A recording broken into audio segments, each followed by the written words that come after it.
За Монгол улсын нийт ард иргэдийн төлөөлөх одоо 100 мянган хүний гарын үсгтэй урааныг ухаж олборлох боловсролыг эсэргүүцсэн энэ гэрээг цуцлаа гэдэг энэ шаардлагыг үндсэн хуулийн 3.1 заасанчлан одоо төрийн эрх мэдэл ард түмний мэдэлд байна гэдэг зарчмын дагуу бид бүхэн төр засагтаа өгсөн байгаа.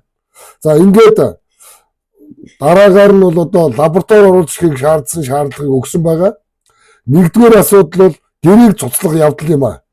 Гэрээг цуцлсны дараа лабораторийг оруулж иж бид бүхэн хор хохирлоо тогтоон тодруулах нь чухал юм а гэж одоо үзэж байгаа. Гэрээг цуцлаагүй байхад лабораторийг оруулж ийн гэдэг бол энэ нэг өөрөөр хэлэх юм бол эрх барьж байгаа хууль зөрчиж байгаа этгээдүүдэд боломж олгож байгаа бас давуу олгох гэж байгаа асуудал байж болзошгүй гэж одоо бас хардаг үзлэл бий учраас гэрээг яаралтай цуцлахыг шаардаж байгаа.